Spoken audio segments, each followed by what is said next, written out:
Daily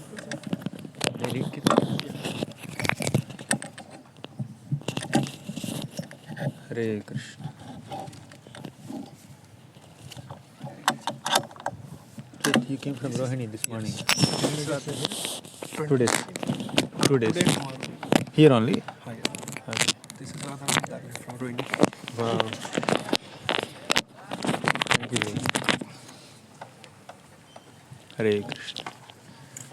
Om Namo Bhagavate Vasudevaya. Om Namo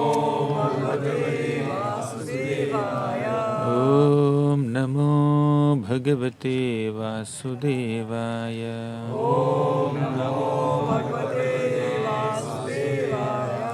Om Namo Bhagavate Vasudevaya. Om Ajnanathmirandhasya Gnananjana Shalakaya Chakshuranmilitam Yena Tasmai Shri Gurave Namaha. Nama Om Vishnupadaya Krishna Pristhaya Bhutale Srimate Bhaktivedanta Swamin Iti Namine. Namaste Saraswati Devi Gauravani Pracharini Nirvishesha Sunyavadi Paschatya Deshatarine. Jai Shri Krishna Chaitanya Prabhu Nityananda Shri Advaita Gadadhara Shri Vasadi Gaura Bhakta Vrinda. Hare Krishna Krishna Krishna Hare Hare Hare Rama Rama Rama Hare Hare. Hare Krishna.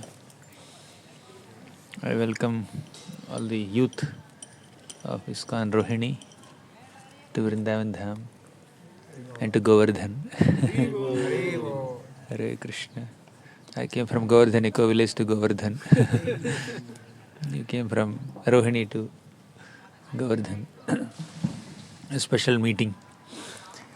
So I was asked by Vaikuntha Chandra Prabhu to speak on the glories of studying scriptures, or how to study, the mood of studying scriptures or the method of studying scriptures. Both. Okay. Because without mood, method doesn't work. And you can't also say, I have the right mood, but I don't follow the method. Then also doesn't work. So both are required. But to discuss both, we require more time. But I'll try to condense it. So, Permit, you can give later on in the evening, 7 after. no, I have some meetings and online classes. It's okay. You are there for them. I'm just a guest speaker. He is the main speaker. Many times devotees think that understanding of scriptures is a product of systematically studying them. Yes, definitely you have to systematically study the scriptures, and thus you can understand. But our understanding of scriptures is not just a product of our systematic study only. There are many other factors. So many other factors that influence our understanding of Gita, Bhagavatam, CC and all.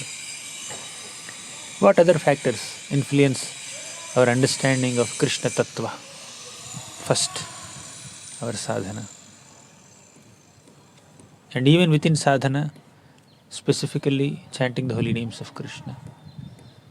Of course, Svadhyaya is also part of sadhana, but I am just highlighting the importance of chanting the holy names of Krishna. By understanding, by hearing Srimad Bhagavatam, you understand Bhagavatam. But you understand Bhagavatam by hearing the holy name also. How is it possible for us to understand Gita Bhagavatam by chanting Hare Krishna? These are not my words. You go to Harinam Chintamani. There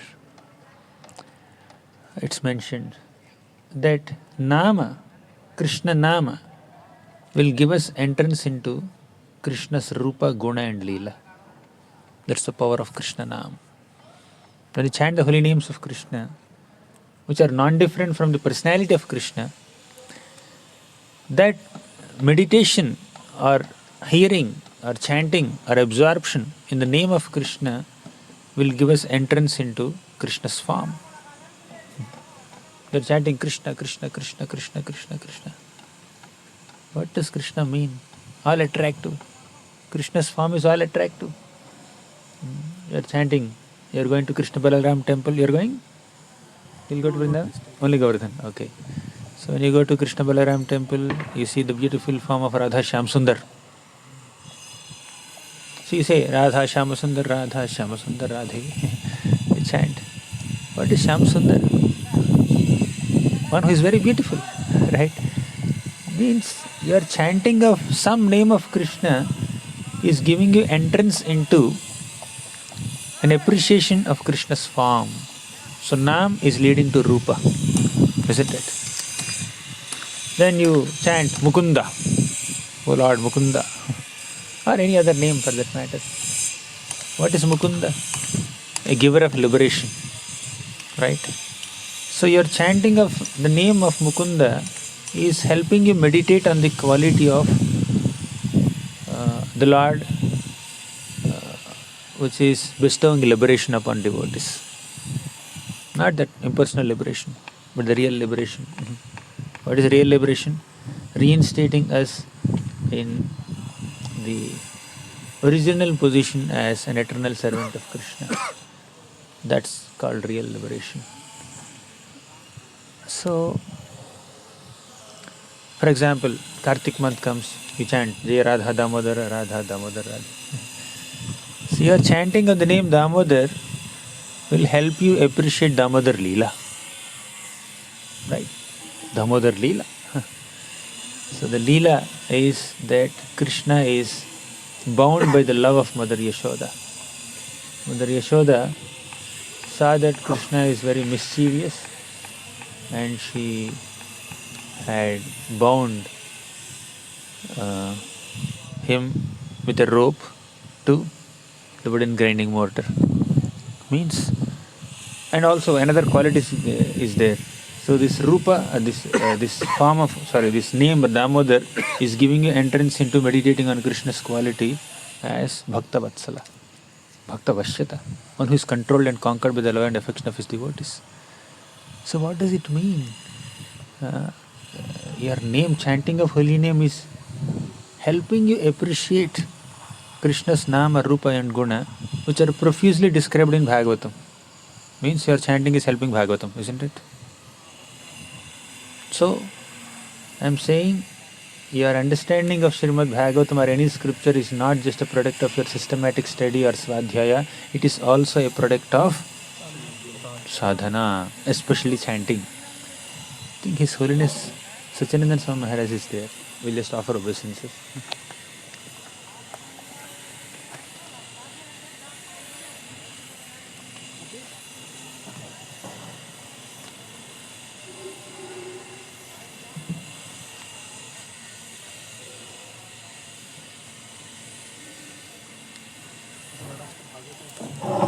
I think in temple, Maharaj says Bhagavatam.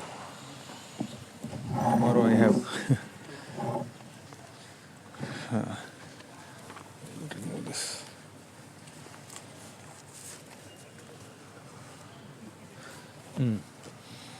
So these are some important factors to note. So your sadhana helps you in svadhyaya. What else helps you? Seva. You render service to devotees, Vaishnavas, and when they are pleased with your seva, definitely Krishna will give you better understanding of scriptures. Because when you serve a devotee sincerely and seriously, with commitment, with love, with affection, the heart of that Vaishnava is pleased. And within that heart there is Krishna. So Krishna is sitting in the room of a devotee's heart, and you are filling that room of devotee's heart with pleasure, with satisfaction. And Krishna has a very nice experience. Wow, this room is filled with so much of pleasure, so much of happiness, so much of satisfaction, isn't it? So Krishna is having a very soothing ambience when you serve a devotee. When the devotee is pleased with your seva, then Krishna will bless you. My dear devotee, may you understand me more and more. Tato mam tattvato gnatva. So you will understand Krishna better. So seva will help us understand scriptures better. Actually, when you study scripture, the understanding that you get is only theoretical. You'll understand what is what. What you receive by studying is knowledge, not realization. What is realization? Realization is vijnana, knowledge is jnana. So realization will give you a deeper connection and bonding with Krishna, while knowledge will begin your bonding, begin your relationship, right? So you need to look for realization more than just theoretical knowledge. Service to a Vaishnav is that circuit that converts the input of theoretical knowledge into practical realization. You know the circuits in your engineering, input and output. The input is theoretical knowledge by hearing Shastra, but the output is practical realization that comes by the blessings of a devotee when you serve that devotee. Durapa hyalpa tapasa seva vaikunthavartmasu yatropagiyate nityam deva devo janardana. Durapahi alpa tapasa. Those are alpa tapasa. Those are very meager in their austerities. For them, to get an opportunity to serve great Vaishnavas is very rare. And it is only by the blessings of such great Vaishnavas we understand Bhagavatam better. That's why Krishna said, Tadvidhi pranipatena pariprashnena sevaya upadekshyanti te gnanam gnaninaha tatvadarshinaha. Tadvidhi pranipatena. So you need to approach a guru with pranipat, submissiveness, surrender, request in a mode of request and respect. Pariprashnena sevaya. Pariprashna means you ask relevant questions. So by asking questions you will get answers, but it doesn't stop there. Sevaya, render service. And that service will give you deeper understanding of Shastra.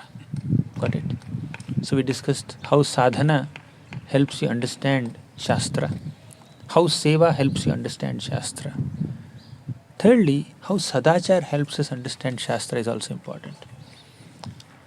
Because sadachar means, what is sadachar? Sat means good. Achar means your behavior, your conduct, your attitude, your dealings, your demeanor. All these are part of achar, sadachar. So when you approach devotees with humility, with respect, with gratitude, with compassion, with kindness, then the devotees are pleased with our dealings and attitude. Their pleasure will help us understand Bhagavatam better. The blessings, the genuine, heartfelt blessings of a Vaishnava will help us go deeper into Shastra. And when can we please a devotee's heart? When we have the right kind of attitude and behavior. Sometimes people know a lot in Shastra and they become very arrogant and disrespectful towards other devotees. This arrogance and disrespectful attitude will not please Krishna. But if you are very respectful and humble in front of devotees, then devotees are pleased with our demeanor, and that pleasure will act as a blessing upon us. And with the blessings, we can understand the deeper meanings of scriptures. So, Sangha.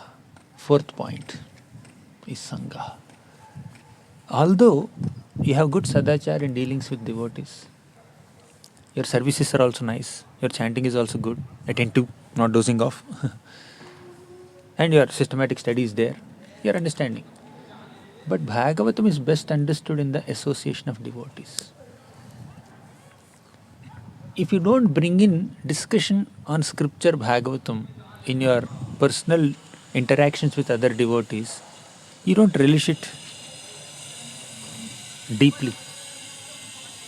Because ultimately Bhagavatam is to be relished. Bhagavatam or any other Vaishnava scripture is to be relished in the association of devotees. What did Krishna say in the Bhagavad Gita? Macchitta madgata prana bodhayantaha parasparam kathayantascha mam nityam tushyanti cha ramanti cha madchitta madgata prana. Means devotees are those who dedicate their chitta, mind to Krishna. Madgata prana. Prana means their life to Krishna. Bodhayantaha parasparam. What does it mean? They teach each other, they enlighten each other.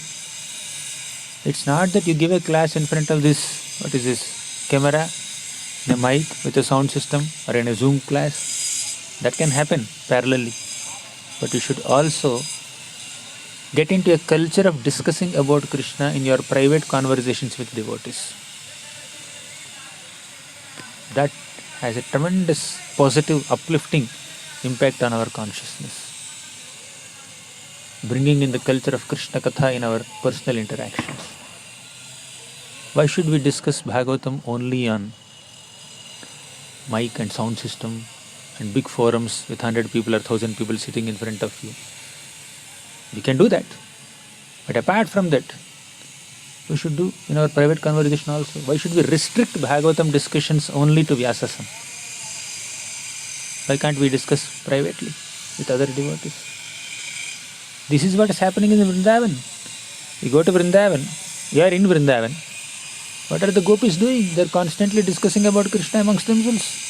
What are the gopas doing? They are discussing about Krishna. A casual conversation between any two gopas or gopis in Vrindavan is Krishna Katha.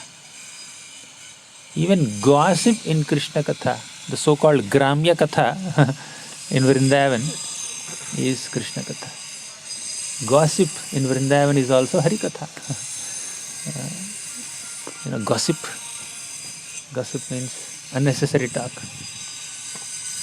When you talk about Krishna, it's not unnecessary. There's nothing unnecessary in our talks about Krishna. That's the most necessary talk. Why should we discuss current affairs and many other things, non-devotional subjects, only when we discuss with other devotees? Of course, some kind of light-hearted conversations are also required. How are you? How are you doing? Aaj menu kya hai? So these are fine. Not that you have to completely disconnect yourself from the practical aspects of living in this world. But the point is, we should also have the bandwidth and inclination and taste to hear about and discuss about Krishna's Nama Rupa Guna Leela in our private and personal conversations with devotees. Discuss some shloka that you have studied in Gita with your friend. Discuss the lessons from some Bhagavatam episode that you have just recently heard with your devotees, with your friends. That's a wonderful way of becoming Krishna conscious. You repeat after me. Parasparanukathanam Pavanam Bhagavadyashah Mithoratihi mitha tushter Nivritter mitha atmanah. Paraspara Anukathanam means you are discussing about the Lord Paraspara, one to one. Pavanam Bhagavadyasha, because it is Bhagavadyasha, it will do Pavanam, it will completely purify you. Mitho Ratihi, by doing so, your Rati for each other and for Krishna will increase. While discussing about Krishna, we not only come closer to Krishna, but we come closer to each other. Our movement should not be from where we are to where Krishna is. It is, but simultaneously there should be another movement. Our movement is towards where Krishna's devotees are. So, devotees coming together is this movement. Devotees going together to Krishna is this movement. But we can combine both by doing like this. We come closer to each other while going close to Krishna, right? So this is the movement that we want. So when we love Krishna, we naturally love Krishna's devotees. When we love devotees of Krishna, we naturally love Krishna.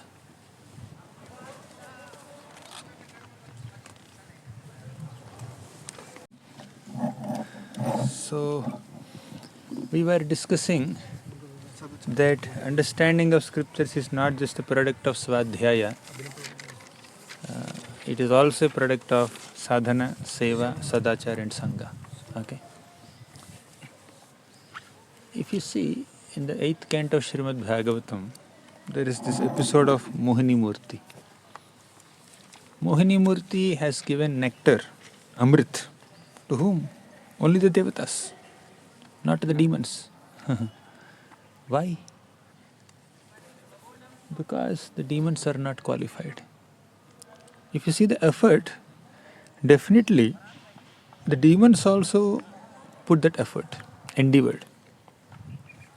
Karmanyeva adhikarasti. So they also did that activity with commitment, with responsibility, with so much of absorption, right? But Krishna did not reciprocate with their endeavor. He reciprocated with their consciousness only. You understand? You may think, when I work hard, I should get results. Not necessary, by the way. You get results according to your consciousness, not necessarily work. Work is important, no doubt. Your hard work, your endeavor is definitely important. But every hard work may not result in great outcomes if you don't have the right consciousness. Although the demons worked so hard, my God. They were trying to lift the mountain, they were trying to churn. They also faced the brunt of this fire and poison coming from Vasuki's mouth. But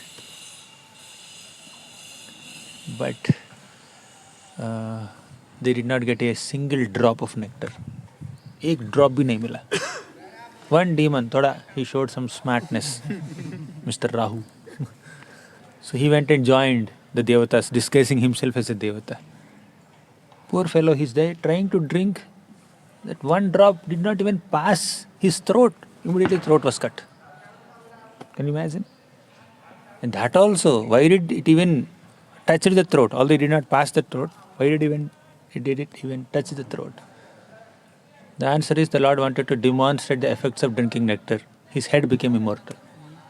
That's the purpose. The Lord used Rahu as an instrument to demonstrate the effects of drinking Amrit. That's all. Otherwise, the Lord would not have done that also. They did so much hard work, there is zero result. How is it justified? Is it appropriate? They want to file a case in the court. But before even court case is filed, they went to fight. Physical fight. Even in physical fight also they were defeated.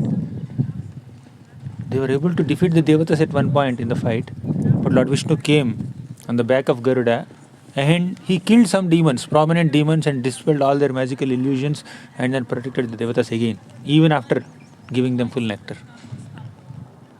My God, what is this? Injustice, anyaya, correct? How can the Lord be so partial? How can the Lord be so obsessed to protect or support devatas and cheat the demons royally, thoroughly? Because the Lord likes his devotees more than demons. Because the Lord reciprocates with the attitude of people more than the magnitude of their efforts. So, Bhagavatam is like Mohini Murti. Right? Srimad Bhagavatam is also like Mohini Murti. When you approach Srimad Bhagavatam with a non-devotional mentality, with a materialistic mentality, without humility, without respect, without the prescribed mood of a Vaishnava, then Bhagavatam will not reveal its inner meanings to you. You may put effort, just like the demons have put very hard effort. You may also put your effort in studying Bhagavatam. You get up early in the morning, you open the book, you take notes nicely, you underline points nicely, you write the notes with multiple colors, you make flow charts, you make this, you make that, you memorize shlokas. My God. You put so much of effort, more effort in studying Bhagavatam than even studying your academic books also. Still you may not understand Bhagavatam if there is no right attitude. Just like the demons. Demons have put lot of effort, but what's missing in them is attitude. So they did not get Amrita. Similarly, you may read Bhagavatam, you may even understand its external meanings, but not just understanding external meanings, we need to understand the internal insights, the deeper meanings. External meaning means the literal meaning. Many people they are there in this world who studied scriptures, who studied Gita, Bhagavatam, so they know the literal meaning, they know the linguistic perspective, Sanskrit language, meaning according to the language, they know it. They know historical perspective, they know grammatical perspective, they know they can analyze poetry and all, but the deeper devotional insights they don't get. They don't get the essence. Essence is important. We are not here to be Bharavahis. We are supposed to be Saragrahis. What is Bharavahi? Bharavahi is a burden carrier of so much of information, knowledge. But Saragrahi is one who seeks essence and one who puts all that knowledge into practice. Vairagya saram pratilabdha bodham. Vairagya saram means we need to understand the essence of Bhagavatam. So Vairagya is there, that is renunciation, staying away from comforts. But Vairagya saram means the essence of renunciation. It's not just staying away from comforts, it is staying close to Krishna, even while amidst so many comforts. You understand? It's not just giving up things, but it's going up in Krishna consciousness. That is Vairagya saram. So we'll understand the essence and not just the analysis when we have the right attitude. So attitude is more important. The mood is more important than the method.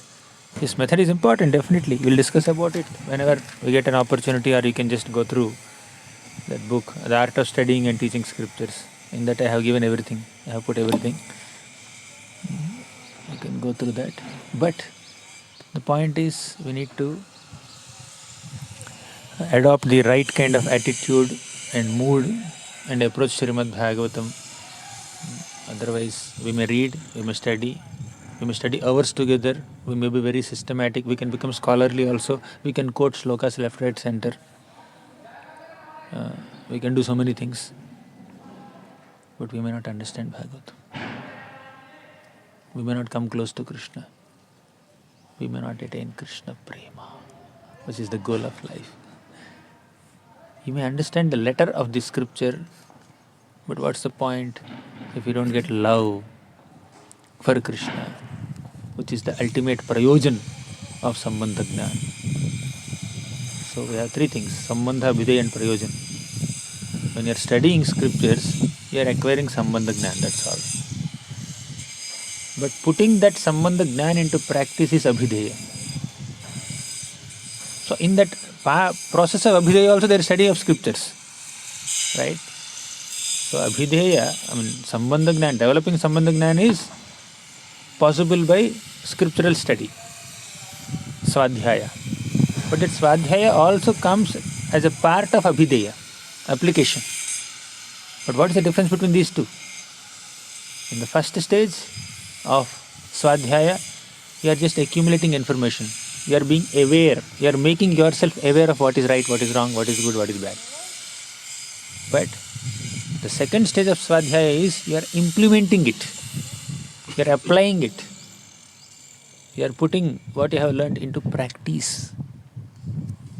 So it's not just accumulating information, it is supposed to be applying that knowledge. You need to assimilate it, absorb it and apply it, internalize it. That is Abhideya. That's a part of Abhideya. But why do you do this Abhideya business? To get prayojan. That is Krishna Prema. So don't just stop at being aware of who Krishna is, that itself is great, definitely, compared to all materialistic people, atheistic people. So, you need to make yourself about the glories of, aware of the glories of Krishna, that's great. But don't just stop at awareness. Go one step ahead. Awareness is not sufficient. Absorption and assimilation and application and internalization and ultimately realization is important. Come to the stage of realization, not just knowing things, not just doing things, but being a lover of Krishna. So it's easier said than done. All of us are in that process. We are work in progress. Okay, thank you very much. All the best for your scriptural study under Prabhu's guidance. So I have a meeting now with Maharaj. I have 6 minutes, not even 6 minutes. 12:13 we started. 12:24. Yeah, I think I have 3-4 minutes to reach there. Thank you very much. Hare Krishna. Thank you. Granthara Srimad Bhagavatam ki. One question, just one question.